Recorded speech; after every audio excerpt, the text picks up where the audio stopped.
अस्सलामुअलैकुम viewers. Welcome back again.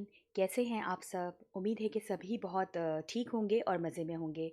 फिर आज दोबारा से वही रूटीन स्टार्ट हो गई है, बच्चों को पिक करने जाना और फिर घर के कामकाज और बस मज़े ख़त्म हो गए हैं।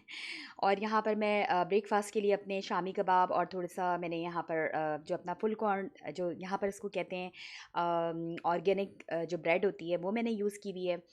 और इसको जो है वो जस्ट मैंने हल्का सा इसके अंदर केचप लगाया। आप चाहें तो इसके अंदर कुछ भी चीज़ स्लाइसेस ऐड कर सकते हैं। डिफरेंट सॉस आते हैं, मायो होता है, जितना डालेंगे आप उतना ही टेस्टी होता है। लेकिन मुझे ये होता है कि नहीं, टेस्ट के ऊपर नहीं जाना, ज़रा उसके ऊपर जाना है, क्वालिटी के ऊपर। तो बस इसको हल्का सा मैं इस पे रख कर और यूँ कर दूँगी। आप चाहें तो ये तवे के ऊपर भी बना सकते हैं, सैंडविचेस बहुत आसान होती हैं। बस इसमें मुझे ये फ़ायदा लगता है कि आपके कॉर्नर्स बहुत अच्छी तरह से टाइटली वो बंद हो जाते हैं। तो ये मुझे सैंडविच मेकर की बहुत अच्छी बात लगती है। और मैंने बहुत ज़्यादा इसको क्रिस्प नहीं किया है इस स्टेज पर, हल्का-सा बस मैंने इसको सॉफ्ट ही रखा है। आपकी अपनी चॉइस है, चाहें तो क्रिस्प कर लें। और ये है मेरी फाइनल लुक सैंडविचेस की। और ये इसको मैंने चाय के साथ लिया था और बहुत ही अच्छे बन जाते हैं और जल्दी हो जाते हैं। चाहें तो आप एग भी डाल सकते हैं इसके अंदर, मतलब आपकी अपनी चॉइसेस हैं। और आप फ्रीज़ कर लें बनाकर अपने कबाब्स को। फिर मैंने अस्मारा को पिक कर लिया है और उसके स्कूल में ये आर्ट का वर्क था, तो वो अपने आर्ट का वर्क दिखा रही थी मुझे। और बहुत अच्छा यहाँ पर जब इस तरह की चीज़ें होती हैं ना, तो जब भी कोई इस तरह का नया सीज़न आता है या नया कोई भी चेंज हो रहा होता है, लाइक, तो ये लोग ज़रूर इस चीज़ को दिखाते हैं, लाइक बच्चों को उसकी अवेयरनेस डालने के लिए। आपको पता है यहाँ पर उसकी क्या कहते हैं, उसको चेस्टनट्स के वो होते हैं। उस चेस्टनट्स को यूज़ करते हुए ये लोग मुख्तलिफ क्रिएटिव काम करते हैं। फिर मैंने वहाँ से जो है वो करने के बाद अस्मारा इस्माइल को भी पिक कर लिया है उसके स्कूल से। तो मैंने सोचा कि आप लोगों को आज मैं यहाँ का बस का ट्रिप देती हूँ। मतलब मैं अक्सर आप लोगों के साथ ट्रेन के साथ तो जाती ही हूँ, क्योंकि यहाँ पर जर्मनी में नंबर ऑफ़ ऑप्शंस होते हैं। ये बात इनकी बहुत अच्छी है कि अगर आपको दिल चाहे तो आप ट्रेन से जा सकते हैं, आपका दिल चाहता है तो आप बस को प्रेफर कर सकते हैं। बस का बस ये है कि क्योंकि शहर के अंदर से घूमती फिरती भी जाती है, तो जगह जगह पे स्टॉप्स होते हैं इसके, तो थोड़ा सा टाइम ज़्यादा लगता है आपकी ट्रेन के मुकाबले में। वरना तो बस का ये है कि ज़रा आप अच्छा अपना हर जगह देखते हुए अच्छे नज़ारों के साथ जाएँ, वो भी बहुत अच्छा है। और देखिए यहाँ पर बस का यहाँ पर क्या हाल होता है कि बिल्कुल खाली हो रही होती है। बहुत ही कम मैंने देखा है यहाँ पर कि किसी कोई वजह हो तो बस का बहुत ज़्यादा भरी हुई होती है, वरना बहुत कम लोग होते हैं, इक्का-दुक्का ना। तो यहाँ पर कुछ ऐसी ही लाइफ है हम लोग का। जब मुझे अपना दौर भी पहले याद आता है कि जब हम यूनिवर्सिटी में हुआ करते थे, तो हम लोग की तो पॉइंट चलती थी और बस हम पॉइंट से आते थे और पॉइंट से ही जाते थे। और बाज़ औक़ात कुछ बसेस भी चलती हैं, वो हम बसेस भी ले लिया करते थे, लेकिन बहुत कम केसेस में। ज़्यादातर हमारी ख्वाहिश होती थी कि हम पॉइंट्स से ही जाएँ। तो बस कभी-कभार इस तरह से बच्चों का लाइफ़स्टाइल, बच्चों की चीज़ें देखो, स्कूल लाइफ़, उनकी कॉलेज लाइफ़ और उनकी यूनिवर्सिटी। अब जब माशाल्लाह इंशाल्लाह मुस्तक़बिल में, फ्यूचर में ये लोग जाएँगे तो फिर वो भी देखने को मिलेगी हमें। तो बहुत एक अपना वक़्त याद आने लगता है कि हम कैसे जाया करते थे और कितना मज़ा आता था। अम्मी कितने अच्छे हमें जो है वो लंच बनाकर देती थीं। फिर घर आते थे, वो एक अलग बात होती थी। तो ख़ैर हर जगह की अपनी-अपनी बातें होती हैं बस। तो फिर यहाँ पर जो है वो मैं बस को छोड़ के अब मैं ट्रेन में बैठ गई थी। ये ट्रेन वो है जो कि मेरे घर के रास्ते से जाती है और मतलब मेरे घर जाती है ये ट्रेन ना। तो मैंने कहा चलो आप लोग थोड़ा-सा बाहर का एन्जॉय करें, यहाँ की सीनरी। और स्पेशली यहाँ का वेदर आजकल बहुत अच्छा हुआ हुआ है। यूजुअली जर्मनी में ज़्यादातर रेनी ही होता है। अच्छा, जब मैं शुरू-शुरू में आई ना, तो मुझे जो था बहुत ज़्यादा कोई फ़ैसिनेट करता था ये हर वक़्त बारिश होना, क्योंकि आपको पता है पाकिस्तान में स्पेशली कराची में तो बिल्कुल बारिश नहीं होती थी। तो अब तो ख़ैर काफ़ी होने लगी है। तो मुझे बड़ा अच्छा लगता था, लेकिन वो रहते-रहते तो कुछ डिप्रेशन इतना ज़्यादा, हर वक़्त क्लाउडी और इस तरह से, तो बाज़ औक़ात इतनी अच्छी जगह पे भी आप रह रहे हो, लेकिन आपको बस अपने मुल्क की ही याद आती है। तो मैं तो बहुत ज़्यादा जब यहाँ आई तो इस कदर मैं जो है वो अपने मुल्क को मिस करती थी कि मैं आपको बता नहीं सकती। और शुरू-शुरू में आई तो इनका कोई बहुत ज़्यादा फ्रेंड सर्कल भी नहीं था। इवन कि हमने एक ईद जो थी वो ऐसी मनाई है कि जस्ट एक किसी लेक के किनारे बैठ के तो हम वहाँ चले गए थे। फिर घर आकर थोड़ा बहुत हमने खाना बना लिया था, तो इस तरह से हमने यहाँ की ईद सेलिब्रेट की थी। लेकिन अब तो मैंने खुद जाकर मस्जिद गई मैं यहाँ पर, और मस्जिद से ही आप लोगों को ढूँढते हैं। फिर वहाँ से मैंने काफ़ी हद तक अपनी दोस्तियाँ की ना, मेरी बहुत फ्रेंड सर्कल हो गया माशाल्लाह से। फिर यहाँ पर रात हो गई थी। रात से मुराद है शाम में ही मैं खाना बना लेती हूँ, क्योंकि हम लोग ज़रा जल्दी खाते हैं। 8 टू 9 अराउंड हम लोग खा लेते हैं ना। और फिर ये मैं बनाने जा रही थी आज, क्योंकि आज सारी बातें हो रही थी यूनिवर्सिटी की और अम्मी की यादें हो रही थी, तो मैंने सोचा चलो मैं अम्मी की याद में तहरी बनाती हूँ। तो आलू की और मटर की तहरी मेरी अम्मी इतनी मज़े की बनाती थीं कि मैं आप लोगों को क्या बताऊँ। मतलब मैं वैसे तो नहीं बना सकती, कोशिश ही कर सकती हूँ, लेकिन मुझे बहुत पसंद थी उनकी। मैं विश करती थी कि जब मैं यूनिवर्सिटी से घर जाऊँ तो काश कि मेरी अम्मी ने जो है वो ये तहरी बनाई भी हो।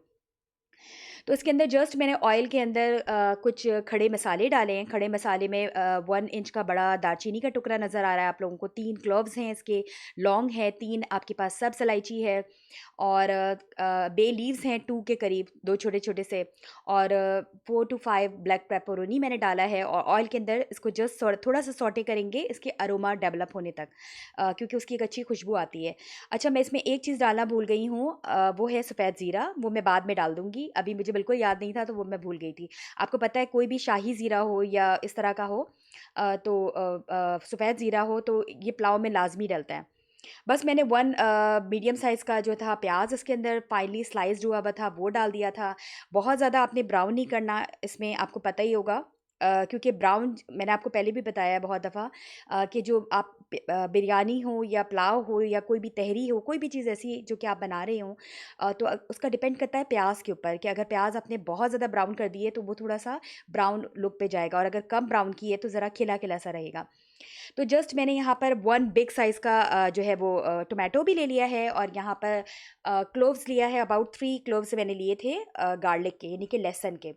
चाहें तो आप अदरक लहसुन का पेस्ट भी डाल दें, लेकिन मैं जो हूँ इस तरह से चंक्स में डालना मुझे अच्छा लगता है जब वो आप खाएँ और आपके मुँह में आए तो। वैसे ये तो बिल्कुल नहीं आता, जब आप फ़ौरन ही इसके अंदर डिज़ॉल्व हो जाता है, लेकिन मुझे ऐसे ज़्यादा पसंद आता है। तो जस्ट मैंने यहाँ पर ये जो प्याज़ है इसको हल्का-सा ऑयल के अंदर मैंने सौटे किया। उस वक़्त तक जस्ट जस्ट इसका जो कलर है वो थोड़ा-सा कह लें आप ट्रांसलूसेंट हो जाए। ट्रांसलूसेंट कोई कलर नहीं होता, हल्का सा वो हो जाए, मतलब ब्राउन नहीं करना आपने किसी भी इस पे ना। और फिर मैं इसका वेट कर रही हूँ थोड़ा-सा ब्राउन हो जाए। आपको पता है कि मेरा इलेक्ट्रिक स्टोव है, तो ये बहुत टाइम लेता है और ज़रा टाइम लगता है इसमें। तो मैं कोई भी चीज़ अगर बना रही होती हूँ ऐसी, तो मैं हमेशा फुल स्पीड लगाती हूँ इस पे ना। तो जो है वो बहुत आराम से और बहुत आसानी से जो है वो ये डन हो जाता है। और आप लोग सुनाएँ, आप लोगों की क्या एक्टिविटीज़ हैं? प्लीज़ आप लोग भी शेयर किया करें, मुझे कमेंट सेक्शन में ज़रूर बताया करें कि मेरी रेसिपीज़ आप लोगों को कैसी लग रही हैं। उससे पता है क्या होता है कि आपको एक तो मोटिवेशन मिलती है आपको, और फीडबैक अच्छा हो या जो जैसा भी हो, आप जो है वो ज़रूर उस पे लिख कर बताएँ कि जे कोई रेसिपी में कोई चीज़ मिसिंग है, वो भी आप बता सकते हैं। पिछली दफ़ा जब मैंने भी अपनी हलीम की रेसिपी लगाई थी, उस पे बहुत से लोगों ने बहुत अच्छे रिमार्क्स दिए, बहुत अच्छे कमेंट दिए। तो आप लोगों का बहुत-बहुत शुक्रिया। अगर मज़ीद कुछ पूछना हुआ करे तो आप लोग मुझसे कमेंट सेक्शन में पूछ सकते हैं, और मैं आप लोगों को फ़ौरन ही रिप्लाई करूँगी। बस मैंने इसके अंदर कुछ मसाले डाल दिए थे, स्पाइसेस, वो मैंने नहीं यहाँ पर बताया था। 1 and a half teaspoon Kashmiri लाल मिर्च, 1 and a half teaspoon coriander powder, और हाफ़ टीस्पून के करीब हल्दी पाउडर, ये सब डाल के, और ज़ीरा भी मैंने डाला था, और वो सब कुछ डाल के मैंने इसको हल्का-सा फिर से सौटे किया ना, जिसकी आप भुनाई करना कहते हैं थोड़ा-सा, हल्का-सा। वैसे तो गोश्त की भुनाई ज़्यादा होती है, इन चीज़ों की तो कोई भुनाई नहीं होती है, सब्ज़ी की ही डिश कह कही जा सकती है इसको। तो यहाँ पर जो है वो मैं सब्ज़ी की ही डिश बना रही हूँ, और बस हल्का-सा इसको टमाटर वगैरह डाल के अच्छे से मसाले को आपने इस स्टेज पे थोड़ा-सा भून लेना है। और जब आप देखें कि इसके अंदर बहुत अच्छा एक फ्लेवर, इसका अरोमा आ रहा होगा, कुछ लोग जो है इसके ऊपर क्यूब्स भी ऐड कर लेते हैं, लाइक चिकन क्यूब्स जो होते हैं कनौर के, लेकिन मैं कभी-कभार तो डालती हूँ और कभी-कभार नहीं डालती।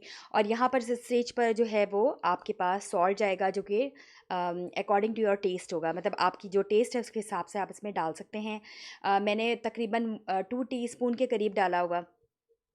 और इसमें आप बहुत सारी वेरिएशन कर सकते हैं। यहाँ पर मैं सिर्फ़ आलू और मटर की बना रही हूँ। आप चाहें तो इसके अंदर और भी बहुत सारी सब्ज़ी ऐड कर सकते हैं।